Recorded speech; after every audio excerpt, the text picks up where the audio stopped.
I was just saying welcome to everybody who's here already. We're going to give folks about another minute or so to join us.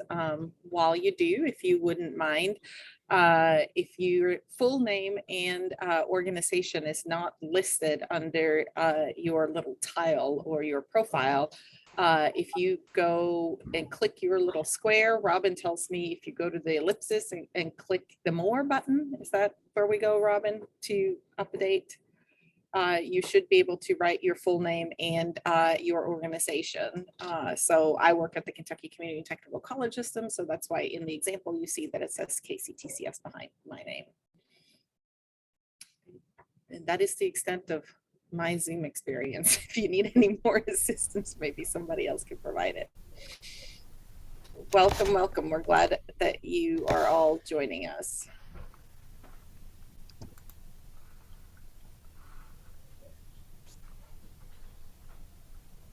Robin, do you know how many we're expecting? Okay, I'll just wait until 1:02 and then we'll get going.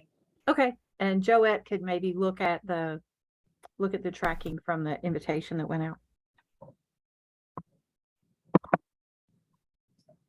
Now I see that you're Susie. Hi.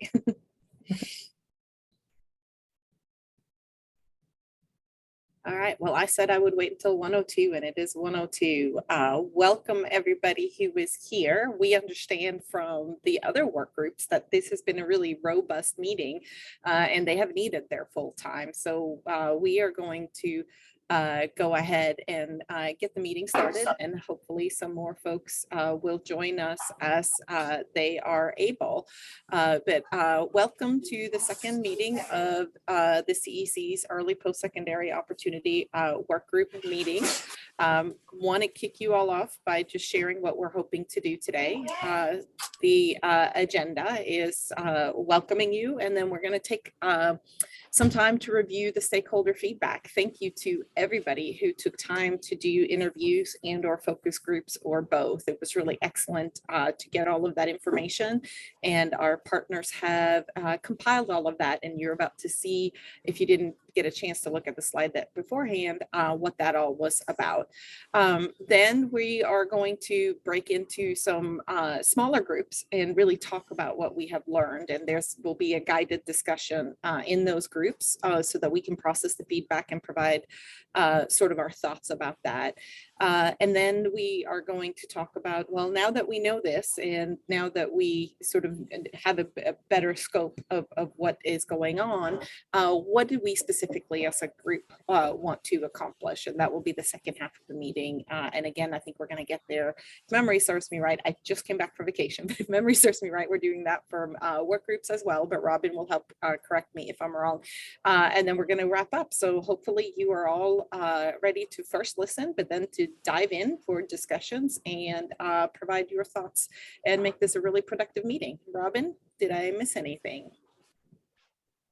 I don't think so. I think we're ready to go, Harmony. All right, well, handing over to you then.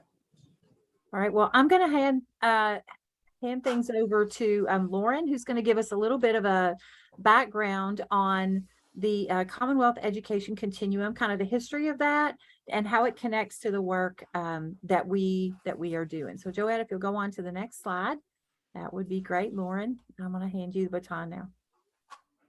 Yeah, I see that Amanda Ellis is in the room, and she is probably the star of being able to share about this work. So I will try to do her justice in describing the work of the continuum. So for those of you who don't know me, I see a couple familiar names, but a lot of new faces. My name is Lauren Norton, and I'm an associate director at Education Strategy Group, or ESG. You have definitely met some of my colleagues in these prior work group meetings, but we've been really fortunate to be working with Kentucky, primarily the CPE team, as they have relaunched the continuum starting in January of 2021. So really excited to see the work continue to expand this year, including with all of you who are joining for these work groups. The CEC really was established to be able to strengthen Kentucky's education pipeline. It is, as you all know, a cross-sector initiative where representatives from the P12 higher education workforce sectors are coming together to be able to identify what some key strategies and priorities are to better support Kentucky's students attached to the statewide post-secondary attainment goal. So its work, as you see on this slide here, really is to address the moral imperative for students have access and opportunity to earn degrees and credentials that lead to sustainable competitive wage careers. So really leveraging the expertise that Kentucky has as a state to make sure that our students and our communities are really strengthened through the work that we all do. So this work group is a little bit different than the other two. So if you remember, we have one work group focused on ninth grade on track and another on first year college success. This work group on early post-secondary opportunities is in year 2 of the last year's work group on early post-secondary opportunities. And so we thought before we dove into what we've heard from stakeholders and you guys start to set your own priorities for your work this year, it would be helpful just to reground in the work that's already been done to date, including the work of I know some of the work group members here previously served on last year's CEC work group for early post-secondary opportunities. So this work group went through a similar process that you guys have engaged in thus far. They really came together to be able to better understand what some of the more urgent needs from stakeholders from across the state were. So we did a similar scope of stakeholder engagement last year to be able to hear from various stakeholders around key challenges and key opportunities. The work group then mapped what some key assets and priorities and policies and programs were across Kentucky around early post-secondary opportunities, and then put forth a set of recommendations that we're going to talk through now for how Kentucky continue to bolster its already really strong work around early post-secondary opportunities. You'll notice as I'm sharing these, so the work group was focused on all forms of early post-secondary opportunities, so AP, IB, dual enrollment, and articulation for CTE. But primarily focused on dual credit. So I know it's been a conversation amongst this work group of recognizing the kind of wealth of opportunities that students have to earn early credit. So if we look at their first recommendation that this work group put forth, they recognized that it was really important that every single student across the state of Kentucky had access to at least one early post-secondary opportunity and the support to successfully complete that and be able to earn that credit, with a particular focus on students and families who have been traditionally underrepresented in early post-secondary opportunities, including our students of color, our first generation students, our low-income students. So ways that they thought the state might be able to do that, first is to develop a toolkit. The primary audience for this toolkit would be K-12 schools and districts to be able to help them better understand how they can form strong dual enrollment partnerships. This is something that is already in the works. So I know one of the CP colleagues will be able to share all the progress that's been made in these recommendations, but this is something that is already in progress. And I know that this work group is going to be able to help inform and serve as really helpful feedback partners for. Second thing that they recommend doing was develop an online interactive advising tool to provide user-friendly guidance on the availability of early post-secondary opportunities and how they will transfer to various in-state institutions. You guys may be familiar, there is a statewide kind of college and career readiness platform in development. And so this is something that is also moving. If we look to the second recommendation, was one of the key challenges that came up was just around funding, particularly certain students in certain districts having to kind of bear some of the cost of early post-secondary opportunities, and so wanting to find some ways to be able to address that. So the recommendation from the work group was to increase state funding to cover the cost of early post-secondary opportunities for all students, including equity grants for low and middle income students and families. And kind of a sub bullet of that is providing state funding to cover the fees of EPSO exams for all students, not just low-income students or in particular subject areas.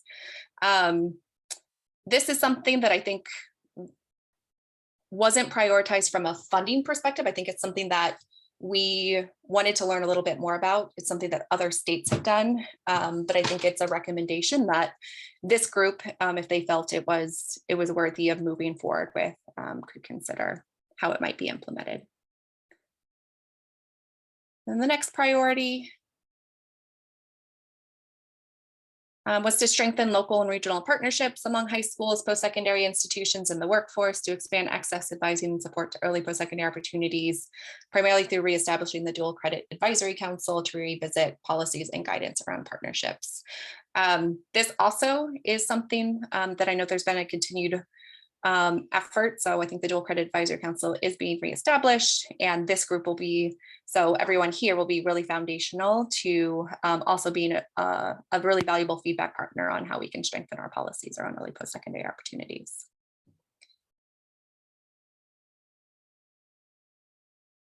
And that is the last one. So I tried to reference a couple things that I knew that were happening, but I'm certainly not an expert. So we'll pass it to Robin. I don't know if you or Amanda are going to share out all of the great work that's happened kind of stemming from these recommendations that the work group put together last year. So I'll be happy to hop in here and just kind of quickly go over a few of the things that have happened. And you all know that in the local context, a lot of other things have been happening as well. And we've been trying to elevate a lot of the work that's been going on out in the state as a result of the work of the CEC. But we know that in the last legislative session, there were changes to the dual credit scholarship. The Kentucky Advising Academy, which is housed at the Council on Post-Secondary Education, has been launched. Some of you may be familiar with Destiny O'Rourke, and you may have heard from her or about this work, but if you haven't, you will. We'll definitely dig into that more as time goes on. There is a professional learning series that is already going to be launched this fall and will continue into the spring. The Kentucky Advising Academy is really the host of that, but we also will have early post-secondary opportunity sessions during that professional learning series that will be available regionally to all of our districts, so that our partners are aware of the changes and the opportunities that are ongoing. This summer, many of you know and are familiar with the summer bridge programs that are ongoing, some of them going on right now, some of them just wrapping up, and some of them starting a little bit later on. But these are transition programs for students who are in that transition between high school and post-secondary work. And many of them do offer the opportunity for students to earn credit while they're on campus, but they also have lots of opportunities for students to just work on that social emotional aspect of that transition, that comfort level, that sense of belonging on the campus, and just become more familiar with that. And then we also have ongoing work with the Dual Credit Advisory Council and updates to the dual credit policy here in Kentucky. And I wanted to just let you all know that in terms of our work as a CEC work group, that we're really going to be involved in reviewing updates to that policy and recommendations and the development of that toolkit that really supports dual credit access and opportunity in our state. We're going to be asking you to be very involved in that process and to provide lots of feedback and information that would be helpful as we build that really strong program. Alex Perry, who is our partner from the College and High School Alliance, is on this call. You probably can see him on your screen.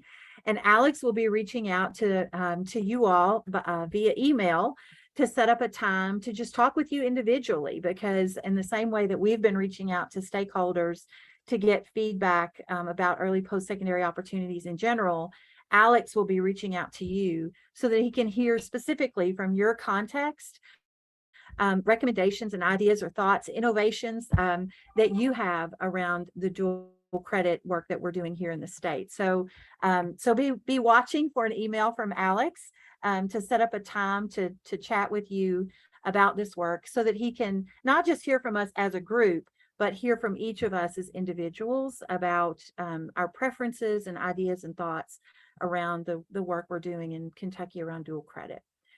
Okay, so Joette, if we can go on to the next slide. I wanted to just really make the connection between the early work of the Commonwealth Education Continuum and our current work groups. So building off the efforts last year and these recommendations that came out of the CEC, The Commonwealth Education Continuum has launched these 3 new work groups, and maybe we didn't make a really clear through line between this work and that work at our very first meeting. But these 3 work groups were about 9th grade on track, early post-secondary opportunities, and first-year college success. And so you all know that because you're experts and you have lots of information about early post-secondary opportunities, you were invited into this work and into this conversation. All right, so Joette, we can go ahead. So I want to just remind you of the purpose of our work group, and that is to expand access and attainment to all EPSOs for all students in Kentucky, but especially those underrepresented students that Lauren mentioned earlier. And because of this heavy emphasis on the dual credit advisory council, the dual credit policy, and this toolkit that was recommended by the CEC, much of our work at the beginning is focused on dual credit or dual enrollment courses. That's not to say that we won't eventually talk more and more about AP, IB, other early post-secondary opportunities. But right now, a lot of our work is focused on dual credit, just because that's kind of at the top of the stack when you look at the recommendations from the CEC. So I just wanted to provide a little bit of clarity about that, and that this work group is really going to be important in terms of providing those recommendations. All right, so I think that kind of gives you some background about who we are and what we're trying to accomplish. I'm going to pitch the baton back over to Harmony. We're going to do a little breakout. All right, well, great. And also happy to see that folks are utilizing the chat to engage as well. So I saw Jenny, that your question got answered, but did anybody have any questions or comments based on the information that's been presented before I pivot to a new topic? I do have one other comment on the Summer Bridge 22 programs. Is that just a review of the programs supported by CPE, or did CPE reach out to the public universities to see about Summer Bridge programs that they may have added or have in their kind of menu that are supported by the institutions? So I can jump in, Robin, if that's helpful. The Summer Bridge is basically what we did is we had the additional COVID dollars that we got from KDE, and what we wanted to do was enhance and expand the Summer Bridge that either existed, or for the universities or colleges to actually create that Summer Bridge to address summer melt and support for academic support and even social emotional support.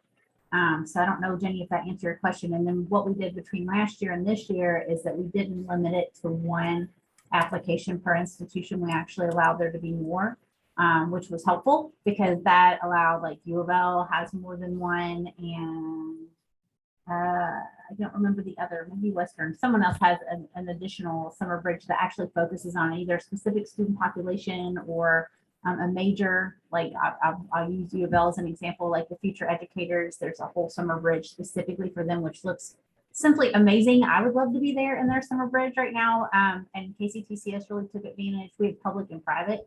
So it's really helped expand, and many of them also expanded their Summer Bridge to also include incoming sophomores for those who started college virtually, and to really get a handle on the academic preparedness and the social emotional preparedness of just being a part of campus and building out their tribe, basically, and meeting people and connecting. So I don't know, Jenny, if I answered that at all. I apologize if not. Thank you, Amanda. I'm so glad you were able to join us, just in general, but also so you can answer questions like that. I jumped the gun a little bit in what I posted in the chat. I was trying to separate the two questions, and then they posted. So I'll be happy to talk through that in a second, but wanted to see if there was any other follow-up or other questions related to last year's work, what has happened so far, and then where we are right now.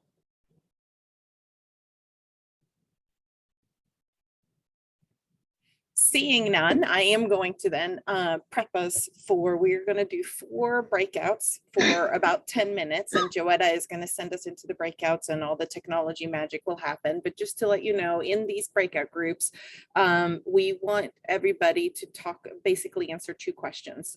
We want to know what you learned as your result of your interactions with the stakeholders. So this is specific to those interviews that we asked you to do, whether you did 1 interview, several interviews, or a focus group. And then we also want you to reflect upon how did conducting these interviews and focus group expand or change your perception of early post-secondary access and or success.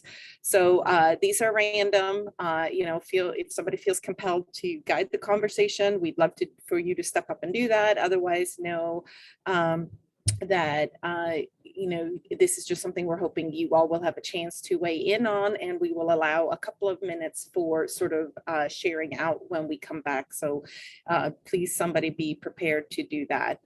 We're hoping that everybody will speak, because we're also using this as an opportunity that you get to know each other. We are a large group, and if we took this time to do it in the larger forum, that would take up a big part of the meeting. So this format is something we're hoping to continue with in future meetings. So next time you get the opportunity to meet a couple of other people in a breakout session. So don't miss this opportunity to get to know who some of your fellow work group members are.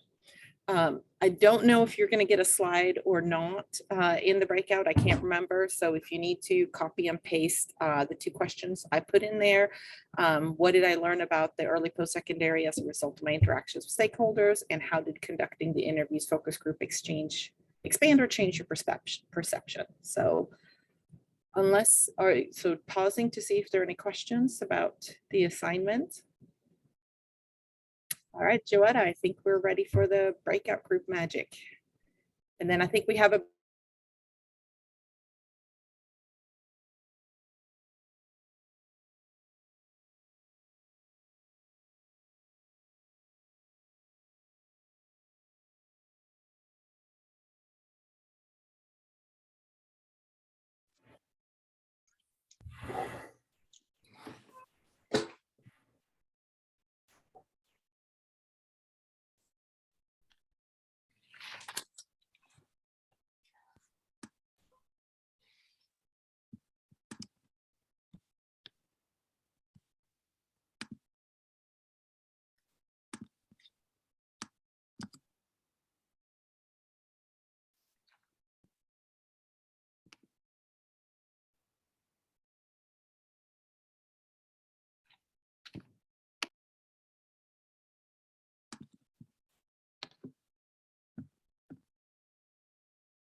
All right, welcome back, everybody. I hope you had a robust discussion. Turns out we could have used a lot more than 15 minutes in our group.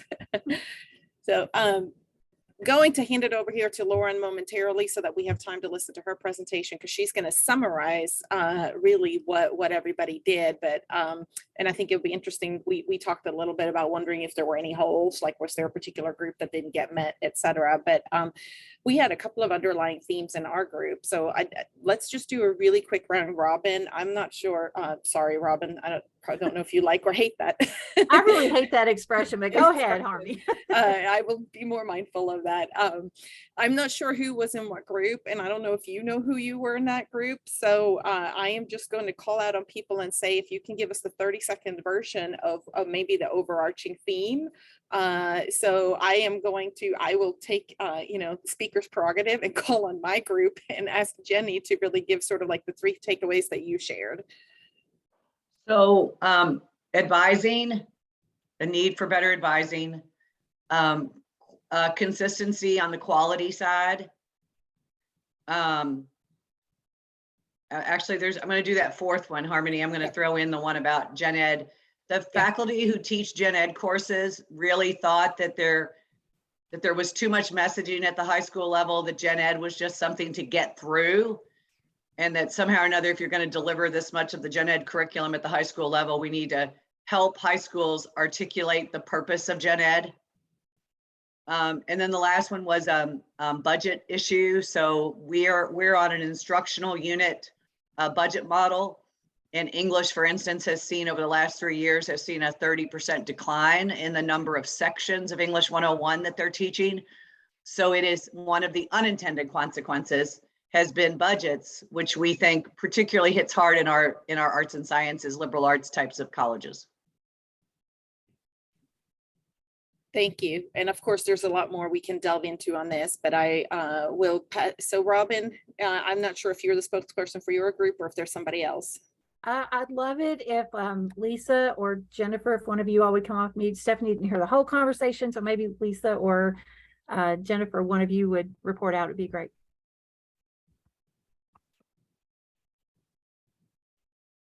I will report out. Our discussion was focused around the student. Just making sure that, that we start early encouraging students to like think of themselves doing something besides or after high school, whether it's a certificate program or going on to college or university. Great, thank you. Justin, were you in a different group? I was, yep. And so I think some of the best feedback came from the high school student side, from Susie in Shelby County, that reported still lots of confusion, even when there's a lot of options and there's parental confusion, some student successes, of course, and then you know, the students that are going on to 4-year, of which many are not necessarily shortening time to degree. They are doing other things during that 4-year experience, but it's still sort of pointing at 4 years. So anyway, that's some of the feedback that we were discussing. We also talked about just the vast variability of all the different kinds of things going on. And so that's sort of where our discussion took us. Great. And could somebody from the group I have not called on step up and give us an overview? Yes, I know. I was with Julie and Scott. I don't know if either of you would want to share what we discussed. Didn't take very good notes. But we talked from mainly student perspective as well. We talked about the transfer equivalency system and having something that is very usable for our students to know what and how their classes are going to transfer across the state through the many different avenues that they have available to them. Great. Well, thank you all. I am sure there was much more rich discussion across the board. And like I said, we could have done that further, but we also thought it's really important for us to see what we collectively as a group unearth. So Lauren has had an amazing task of trying to pull that all together, and she has a PowerPoint to share with us. And then we'll do some discussion and reflection on this afterwards. So Lauren, handing it over to you. Thank you, Harmony. And for the rest of you, so I know we're calling this a presentation. We'll have some time to be able to ask and answer any questions you have at the end, but this doesn't need to be overly formal. So feel free to just take yourself off mute and interrupt me, and happy to answer questions as we go along. Also, feel free to use the chat. You guys have been great at using it thus far in the meeting. So if you have points of resonance or questions or flags that you want to raise, please feel free to use that as an opportunity to engage as well.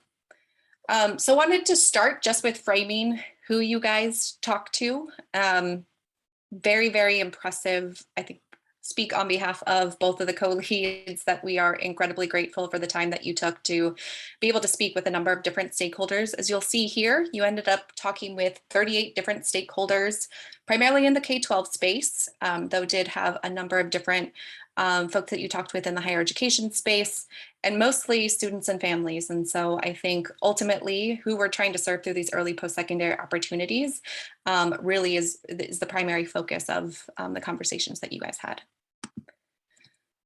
So we look across geography. So I know this group talked about the importance of each region across Kentucky is a little bit different. The needs of our students and families are a little bit different. The types of supports and programs we have look a little bit different.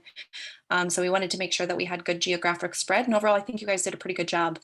If you notice, most of the stakeholders came either from Northern or Central Kentucky, with a few in the West and the East.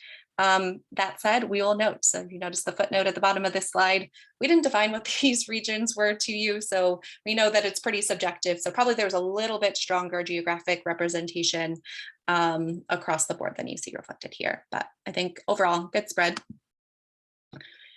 So look at the diversity of our interview participants. This is where we maybe have a little bit of room for growth. So most participants, about 80%, identified as white, and about 76% identified as female.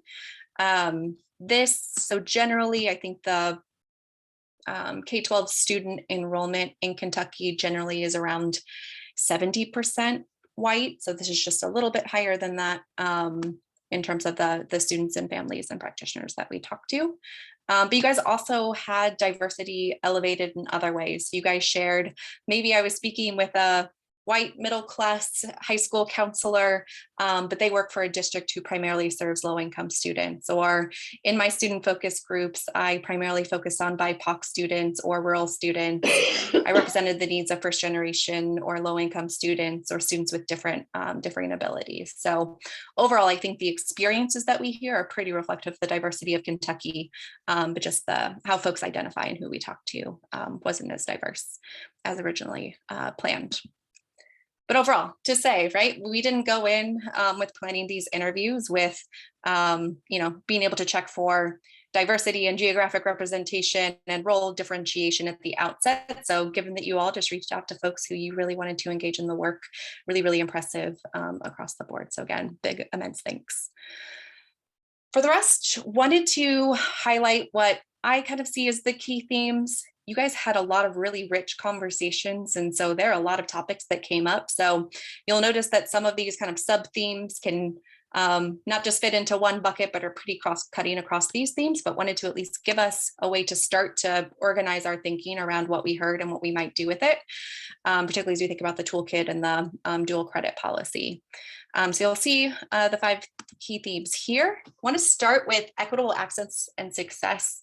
This is a theme that came up in the breakout that I just had with Scott and Julie.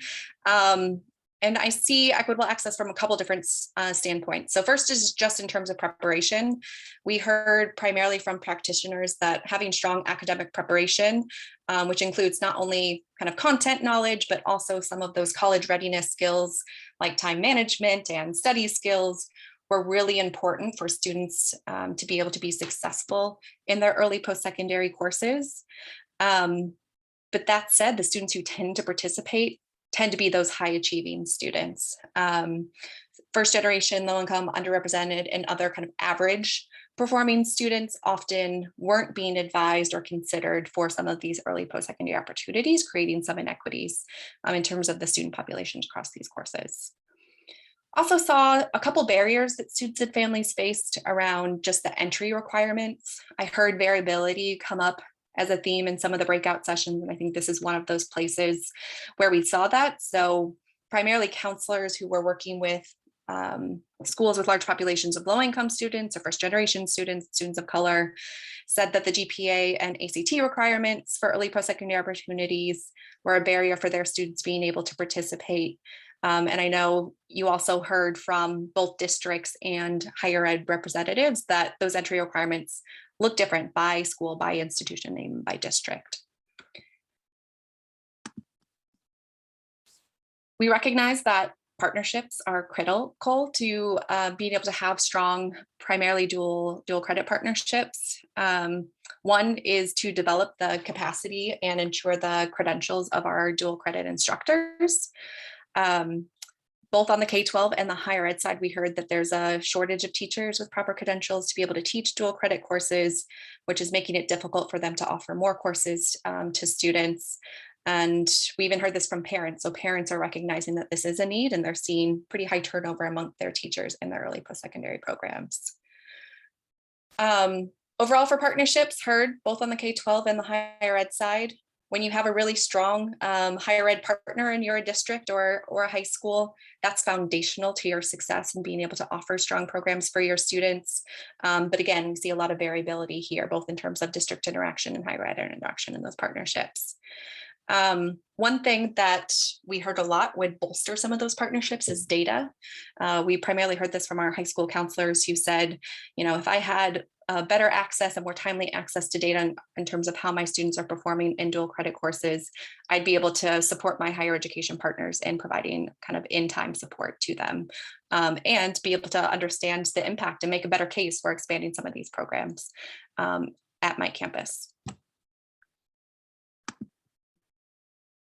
Advising. I know this came up as a key theme in multiple of the breakouts today.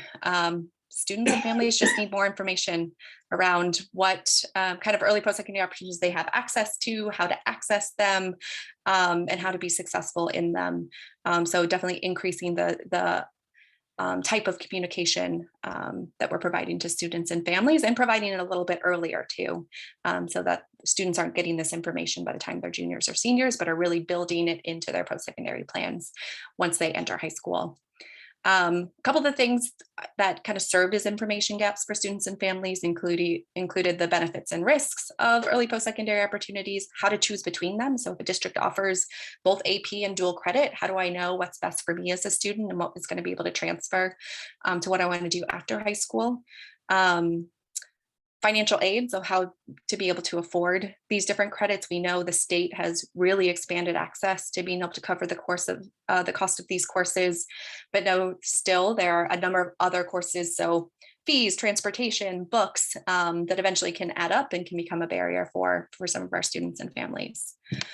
And then advising on just how early post-secondary opportunities align with post-secondary career goals. So really building it into their ILPs and other ways to be able to inform their post-secondary strategy. Then overall, we hear a lot of support around the need for advising. So students and families say, my advisors are really critical to being able to provide me with the navigational support that I need. But we also know that it's not just on high school counselors' shoulders to be able to support students in this. So recognizing how can we build the capacity of teachers or coaches or principals or family members, equipping them with the right information to be able to support students in their journey as well. And I think, again, kind of hitting on the equity theme, this was primarily important for our students who are from underrepresented backgrounds.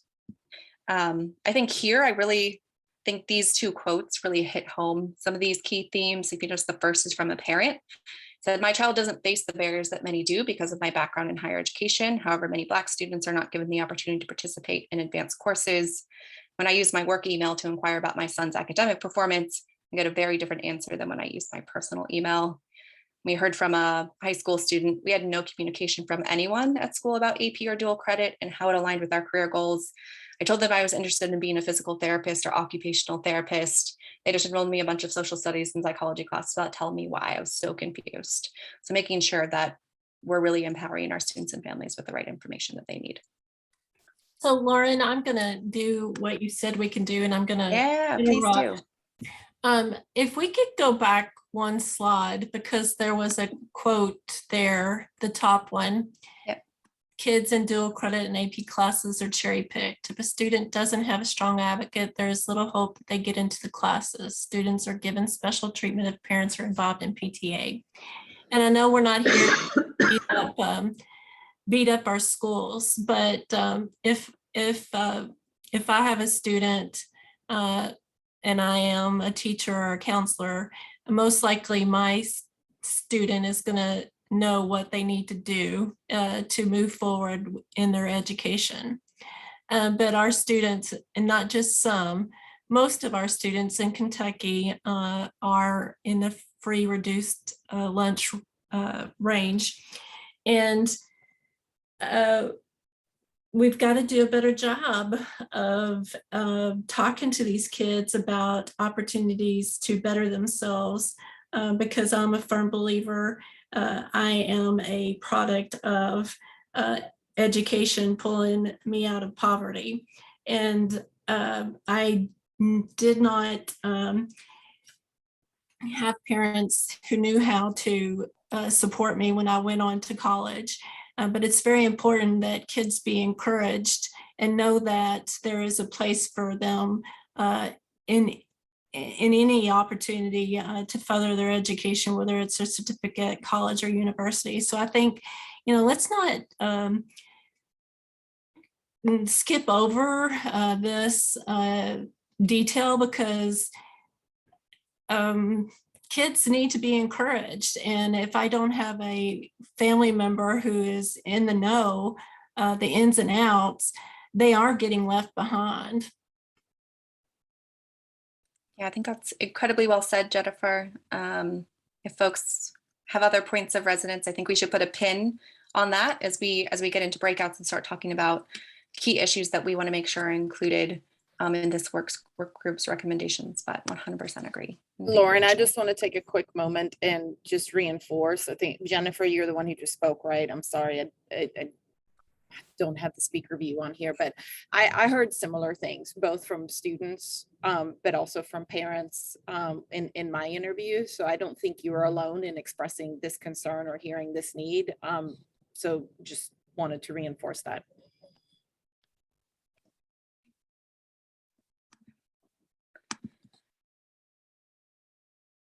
So we also wanted to double down on family engagement, and I wanted to do this in a couple different capacities. One, the work group last year definitely talked about the importance of family engagement, but this came up time and again in your all's interviews. And I think this in part comes because, again, you mostly talked with students and families. And so I think their voices really rose to the top and we were able to really hear what their key challenges are, but just wanted to double down on the importance of thinking not just about how advisors are supporting students, but how we're all supporting families as well.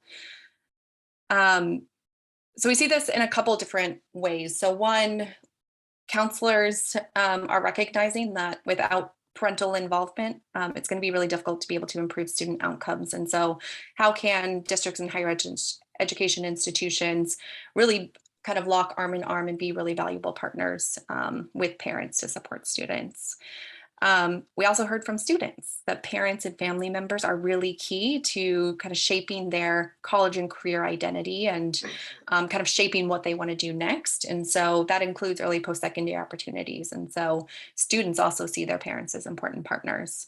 But as kind of was shared on the last slide, we need more accessible information. This includes not only in terms of like bilingual opportunities, so how are we sharing resources in multiple languages, but how do we just make them more accessible and speak in student and family terms? How do we make them in formats that students and families can be able to access? How can we kind of minimize some of the jargon and language that may be an impediment to first generation students and their parents? And we need communication earlier. I know this came up in my breakout session. A lot of parents said they wanted information earlier in their child's career so that they can support them even earlier. I heard both in our interviews as well as in our breakout today that probably middle school is a great starting point to having some of those conversations. And then next, heard a number of things about wraparound support. So things beyond advising that students need to be able to be successful. So one was around mental health and what we're calling kind of soft skill support. A lot of practitioners shared that, particularly given the pandemic, that students are struggling a little bit. And so how can we make sure that they are have kind of the mental wellness to be able to succeed in some of these courses? We also heard some parents talk about serving differently abled students. So recognizing that our students with disabilities also can be successful in early post-secondary opportunities with the right support. So how are we making those available to them? Tutoring was kind of a key asset that we heard. So recognizing that some students may have some academic gaps that they'll need to overcome. So how can we provide them with some of those interventions to be able to make them successful in the college ready courses? But students said tutoring hours were not always conducive to their schedules. So how can we think, particularly for our student athletes or working students, we're still making those opportunities available to them? And lastly, funding, which I know we talked about a couple times today. Overall, students and families, they recognize early post-secondary opportunities is a huge cost savings towards a college degree. That's kind of the biggest assets that they saw, and really value the state scholarships and other partnerships to be able to lower some of those costs. but also know that they don't always cover all of the cost for students and families, and particularly for our kind of like middle income families, it can still be a pretty big barrier for them to be able to participate in these opportunities.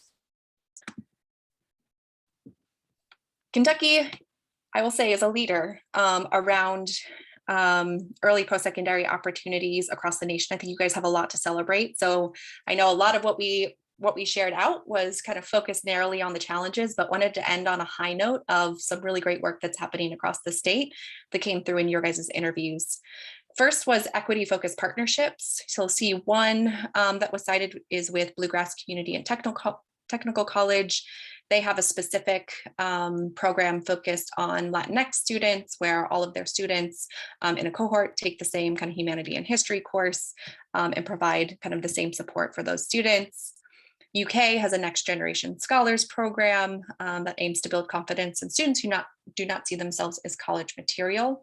So how are we leveraging early post-secondary opportunities to help students build that college and career identity? Financial aid opportunities, so not only the state level scholarships, but there's a lot of local partnerships who are making early post-secondary opportunities more accessible. So for example, in the Northern Kentucky example, they have access to a flexible scholarship foundation that helps to cover some of those tuition costs that they might pick up. And then lastly, equity focused policies. So here you have an example around kind of course placement. So using multiple different criteria and making sure that we aren't gatekeeping the students who are able to participate or not by looking at the whole student. So these are just a couple of the many, many positive things we heard happening throughout the state. But with that, we'll stop sharing screen and open up to the group if other questions, reactions, other points of resonance or things. I know we'll have some time in breakout groups to talk about things that are missing, things that you would add, but any kind of initial reflections from the group.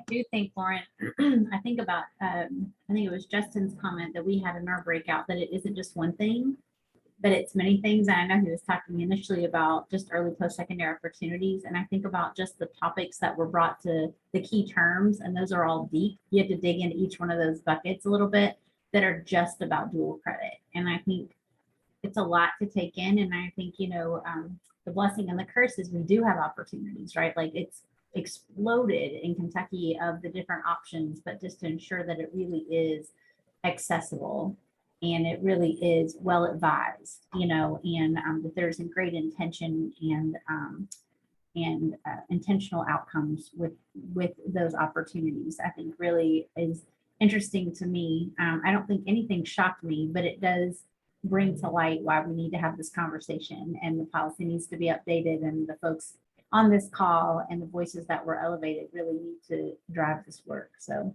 I appreciate you guys pulling that together.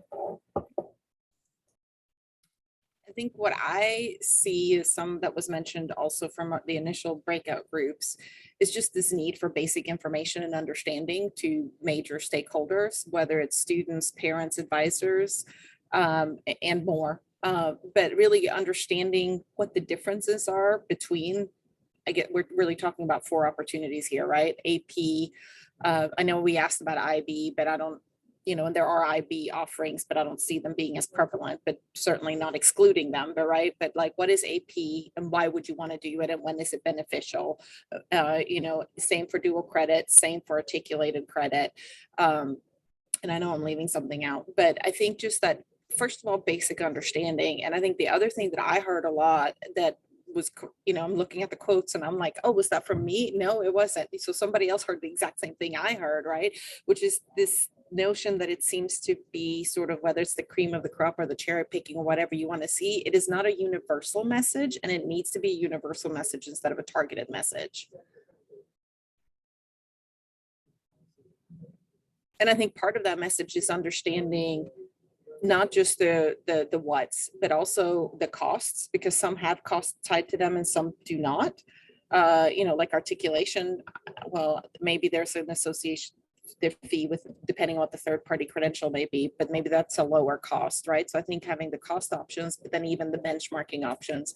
And it was surprising to me with some of the administrators I talked to, that did not know that students could get in dual credit with GPA and thought that it had to be ACT and other scores. So I think there's still just a lot of basic education needed across the board.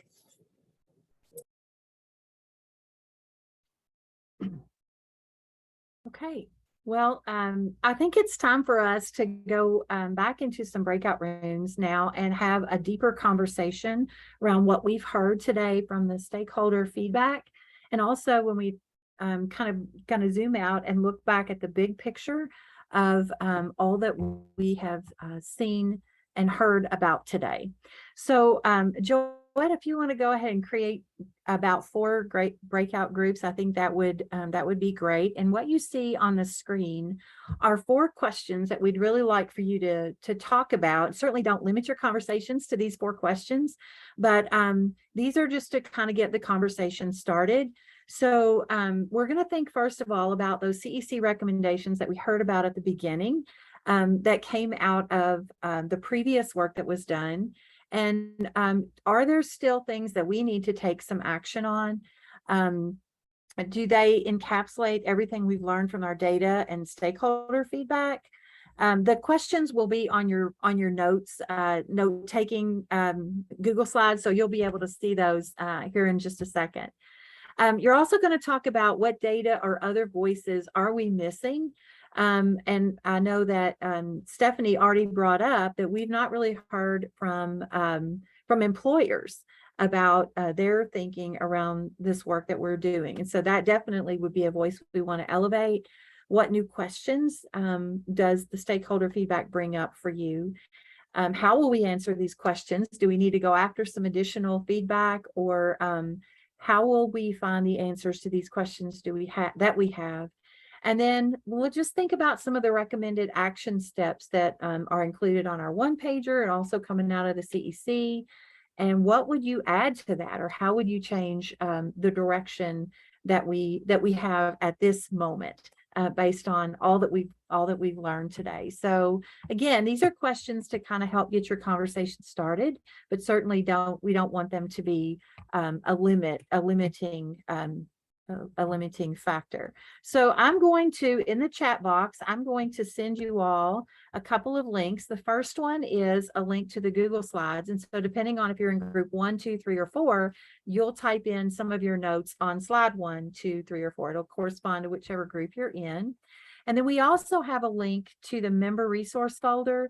And it just has in it some of the resources that we've looked at today. So like the ESG presentation is there, our one-pager is there, and the PowerPoint from today that has the CEC history and recommendations, so that if you need to look back at some of those while you're having your conversation, you'll have everything you need to feel fully informed. So before we head out into breakouts, let me pause there and ask, are there any questions or clarifying questions or comments anybody wants to make before we head out?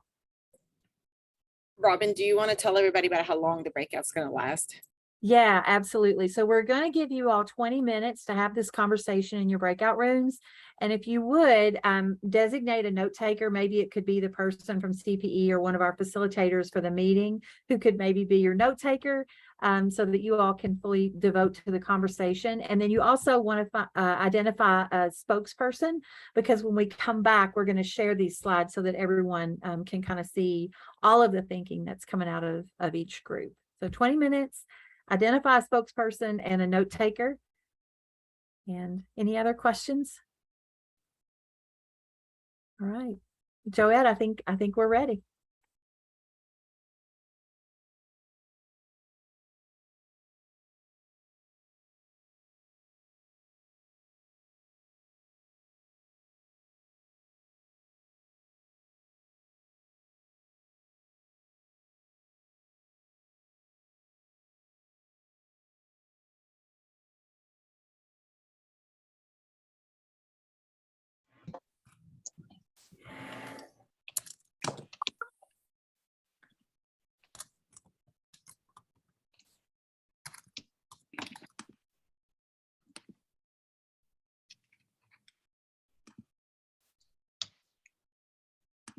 Robin, real quick, did you put in our notes about making AP versus dual credit less confusing as to, you know, what the options are? Can you take a look to see if that made it to the notes?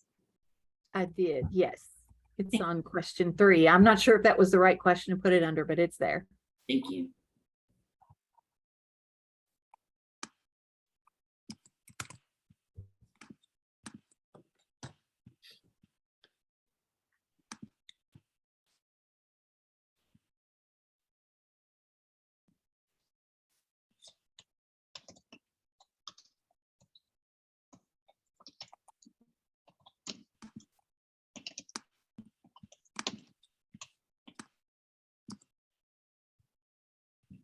Right. So welcome back, everybody, and thank you. It is 20 minutes goes by really fast, doesn't it? Like my group did hardly even got to the last question. That's only because we tried to pay attention to the time. So we want to do a little bit of share out from the groups. And Robin, I appreciate that you asked that every group identifies that so that I'm not volunteering anybody this time around. We may not get to all of them, but I think we want to try to review as many as we can. So I'm not sure who's reporting out from breakout group number 1, but can I get you to start?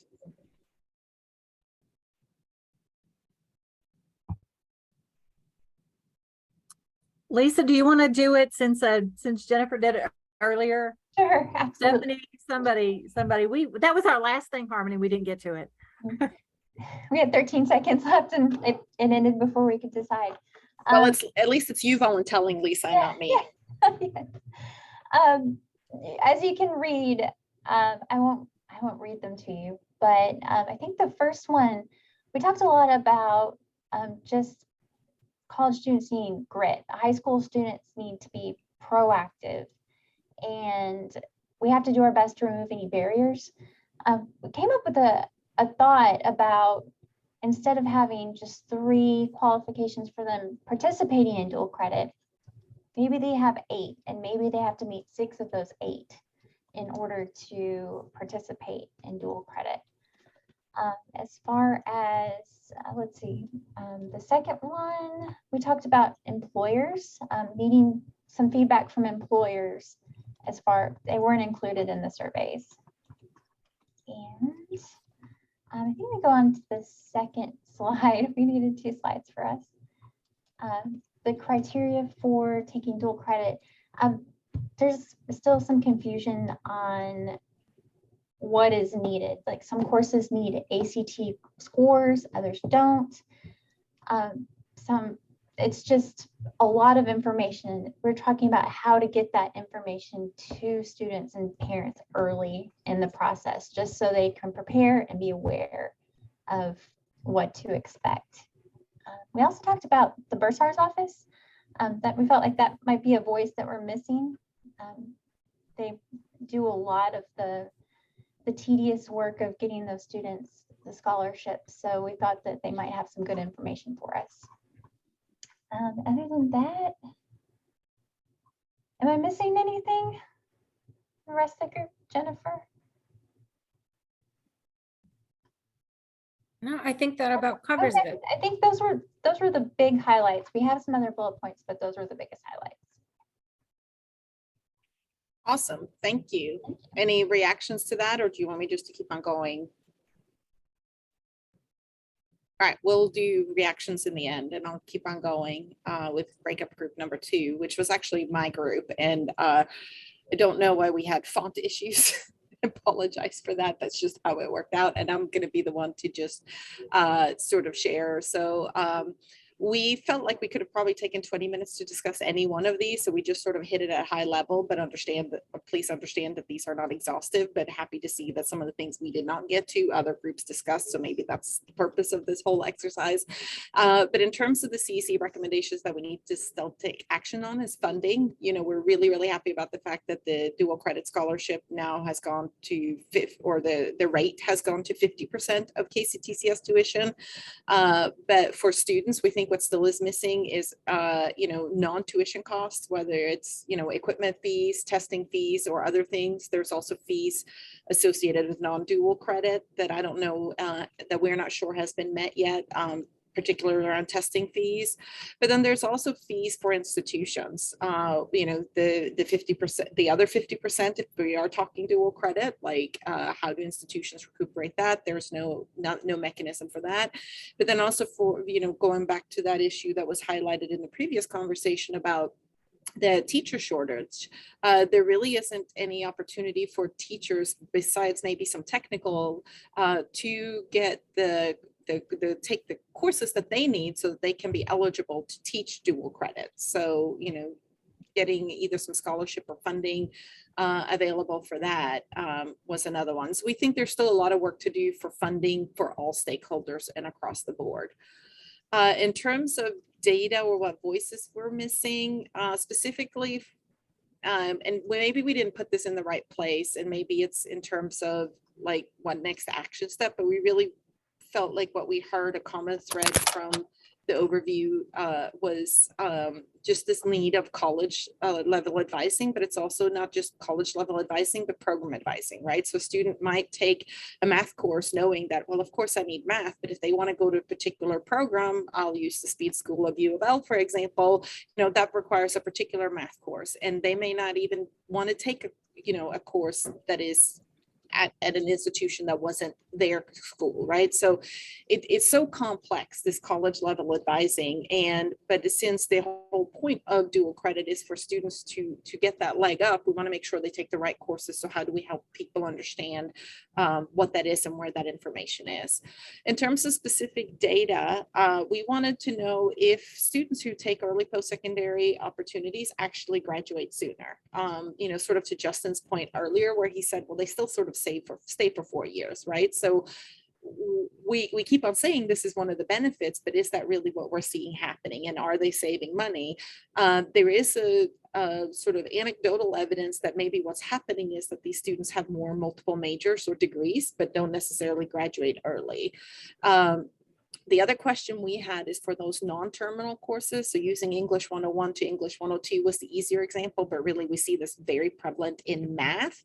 Is we wanted to know is if they took a particular course for dual credit, how did that help them with that next level course after dual credit? Really happy to say that we had a KY Stats representative in our group, and they said they could help answer all of these questions. I've already taken note on all of that.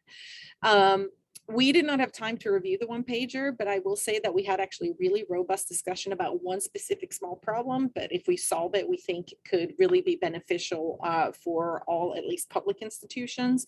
And that is this challenge of getting dual credit transcripts for graduating seniors. The timing around that is a challenge.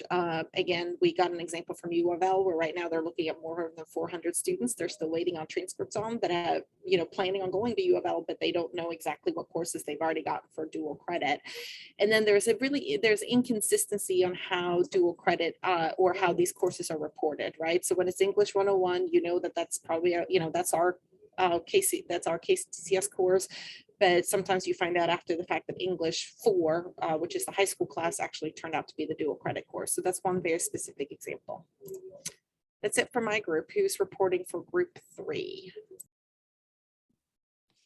Yeah, so that's my group. I know Scott shared for the last breakout, so Julie or Regina, we got zoomed back in as soon as we were about to identify who's able to share out. But Regina or Julie, if you wouldn't mind getting us started, and then Scott and I can back you up if need be. I'm more than happy to. So what we talked about, again, kind of goes back to some of the things we talked about earlier, was really the middle school partners, having conversations with parents, with really having everybody at the table, especially our ELL teachers, making sure that they have the information. The district I'm in is very large. And so to have the information in forms that our families can understand. So I work a lot with our Hispanic families, and many of them, the parents are illiterate in their home language. So you can't just depend on things in written form. You have to have either audio or video so that they can understand that. Because if you don't do that, you're just contributing to the gap in access because the parents aren't empowered. Really understanding in the schools, the administrators, and because sometimes there's underlying reasons why they're pushing kids different ways.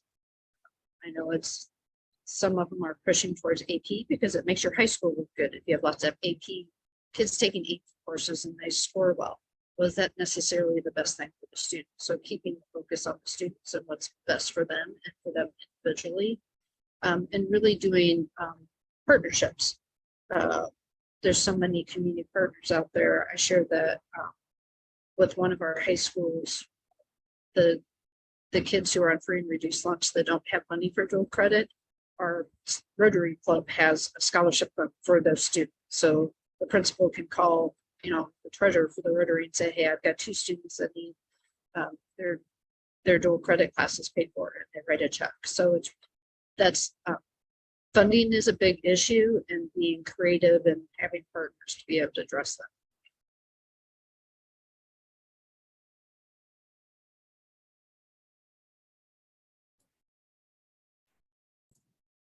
Okay. Anything else from your group? Are we ready to move on? All right, thank you so much. Let's go to group number 4.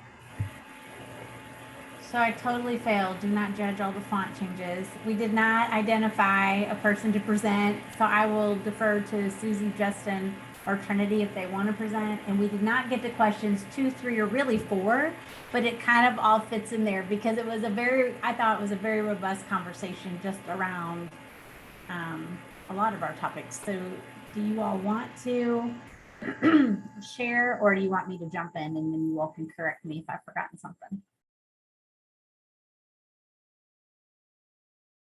Okay, my teammates are leaving me high and dry. So here we go.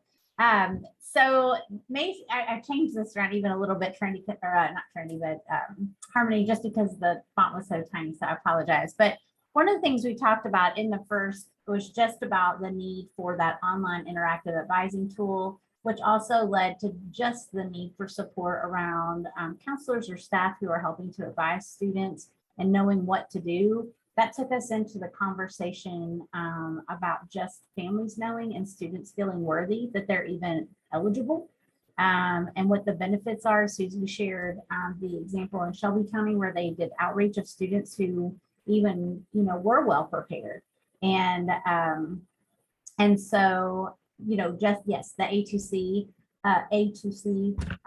in partnership with JCTC, not UL, my apologies. And so and had a great increase in enrollment with underrepresented students who typically would take early post-secondary opportunities. That also took us into conversation around really doing a better job of really breaking out what early post-secondary opportunities are, because dual credit is not the same as AP, that is not the same as IB or Cambridge or articulated credit or career pathways and credential learning. Like, it is very different. So we sometimes bundle it into like, oh, well, we have 37 offerings for an EPO, or an EPSO, whatever, but we're not really talking about what that really means. And we're assuming that it's the same, and it's not the same. And so really doing a better job defining what those opportunities are. The advising piece is a huge piece around that. And we even talked about the importance of using the equity dashboard that KDE has right now, or different ways to support students, providing support around their success, especially in the dual credit classes or preparing them for college level work. And then we also talked about that this really elevates the awareness of the inequities across our state. It is so different. We know just by looking at our data that I know KY Stats has and KDE is, we have some high schools that offer 3 early post-secondary opportunities, and we have some that offer, like I said, over 30. And then just the access points of, is it any different if your district's high schools are placed close to a community college, a 4-year university, for them to have direct access? Is there increased access in that versus all online? And so we got into the conversation that I'll wrap up with and then turn to my teammates, because I'm sure I forgot something around the importance of if it is online, what is the quality of that and the expectation? Because what we don't want is asynchronous garbage where kids just take it, they complete the work, and then they're not really prepared. And so we really want, one of the recommendations was to make a separate line item or a focus area just on the online learning, the quality of the course of learning experience that they have. And so those are some of the things we had talked about. Team, I'm sure I forgot something else. Please jump in if there was a big piece. All right, I did not fail you. Good deal. Amanda, you did it on the fly. Awesome. Thank you so much. So that was a lot of information for us to digest, but what I really love is that different groups highlighted different things, but I think we are all sort of can stand behind that as a group and as a team. So we will compile all of this and get back to you all with that in terms of what we want to do. But in the last couple of minutes that we have together, want to sort of shift our thinking to like, this was a lot of information, right? Like this was a lot that we have unearthed from 38 stakeholders. And when we say 38 stakeholders, that includes focus groups. So it was really more than 38 individuals, right? So we really heard from a lot. And then I think we, as this work group, really just put some great things together in terms of what we want to do. But we can't do it all. And there's already some great work in motion. So I'm going to give you the opportunity to think for a moment about what is the one most important contribution you think this group can make to education in Kentucky. I'm going to let you reflect on that for a moment, because I know we all process things differently. What is the one most important? I'll put it in the chat.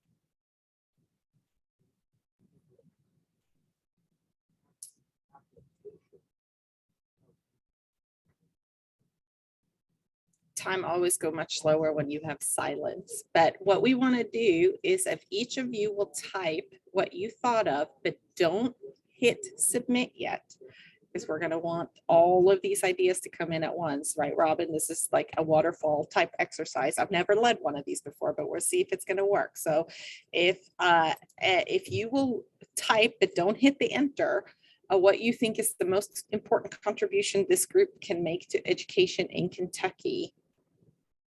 I will give everybody about a minute, and then when I say go, we're all going to hit enter.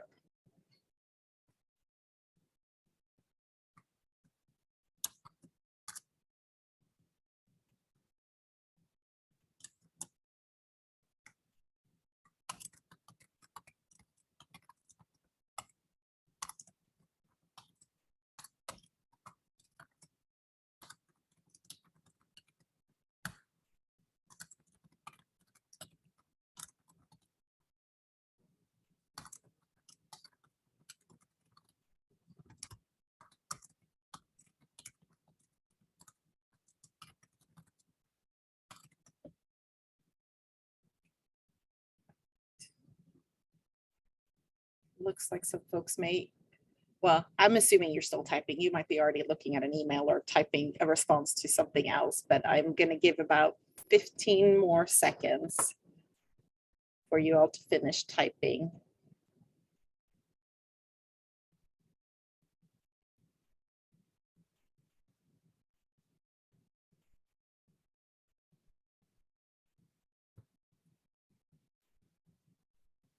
And I will do a countdown from 3 to 0, and then we're all hit enter. And Robin, you tell me if this works like we thought it would. So 3, 2, 1, enter. There it is. Yay. Robin, I'll hand it over to you. Thanks, Harmony. Great job on the waterfall. That was fun. I want to just wrap up today's meeting with a couple of reminders about some things that you may or may not know about. First of all, if you are looking for information about the work that our work group is doing, you can go to the CPE website. It's cpe.ky.gov. And there you can find, let's see, Joette, if you'll stop sharing, I'd like to share my screen really quick. Thank you. I want to just show you how you can get to and find information about our work group. So here's the homepage for CPE. And if you go to our work and click on Commonwealth Education Continuum, you're going to see information there about the broader CEC and some history about that. And then right down here under continuing work of the CEC, you're going to notice that all three of our work groups are listed, and the early post-secondary opportunity group is right here. So our membership is listed, and you can also find meeting archives and information about upcoming meetings on that website. All right, Joelle, we can go back to that last slide. I also want to just really encourage everyone on our team to elevate our work. And so we have a new Twitter handle. You can also use it for Instagram. It's at CEC_KY. And I think we can get that back up on the screen so everyone can see it. And we would really love to connect with all of you on social media as well. So if you have a Twitter or Instagram account, we'd love for you to drop that into the chat, and we'll make that available to the whole team so that you all can follow one another and see great work that's going on in your local context, and also just connect with one another as a team. So let's see here. I'll just go ahead and share. Let's see here. Go ahead and share my screen so that can you all see that last slide there? Okay, so at CEC_KY. So that's how you can follow the ongoing work of our work groups on social media. And I'll just leave you with this reminder that of Harmony's contact information and my contact information as well. Of course, you can email us, reach out to us at any time with any questions or thoughts or ideas that you have until we meet again. So let's see here. I'm not sure what happened to the last slide that had our next meeting in it, but our next meeting is on August 23rd. Let me just remind you about that. August the 23rd will be our next meeting. And during that meeting, we will have quite a few things that we want to tackle. We will have some feedback from the Dual Credit Advisory Council on that policy. So we'll have some revisions for you all to take a look at and provide some feedback on. We'll also take all of this information that we received today and all the great thinking and begin to formulate some recommendations for our next steps in for our work group. Like, where are we heading next, and what are our biggest rocks that we want to tackle. We'll also take a look at some of our existing assets within Kentucky. We'd love to hear from some of you in your local work that you're doing. I know that we started to hear a little bit about that today, but we would also like to continue hearing about the work, the boots on the ground work that all of you are doing in your IHEs or in your high schools or wherever you are doing work that makes a difference for these students. We'd love to hear more about that. We'll think about some potential solutions to some of these challenges that we're bringing to the top of the list. And then finally, we'll think about sharing some initial insights in our progress at the CEC meeting that's coming up in September. The broader CEC meets on a quarterly basis, and so September is their time to meet. And I'm sure that they'll all be excited to hear updates from this team and the other two teams that are working. So those are just some things to look forward to at our August meeting. So August 23rd, go ahead and mark your calendars for that day. And that's what we'll be working on. All right, Harmony, I think we're ready to wrap this meeting up. And any final comments or thoughts or ideas before we before we say goodbye? We'll give you all the gift of 5 minutes. Harmony, we managed to get it and get it all in. I think that was our goal, right? So you It were not was. kidding when you said that this would take the entire meeting and right up until time. Just want to thank everybody for contributing and, take care of yourself in the last couple of weeks before the semester starts and hydrate, and really appreciate your time and feedback and looking forward to seeing everybody in August. Absolutely. And great big thanks for all of the stakeholder feedback. It was a heavy lift. It was a big ask, and we really appreciate the hard work that you all did on that. Take care. All right. We'll see you all next time.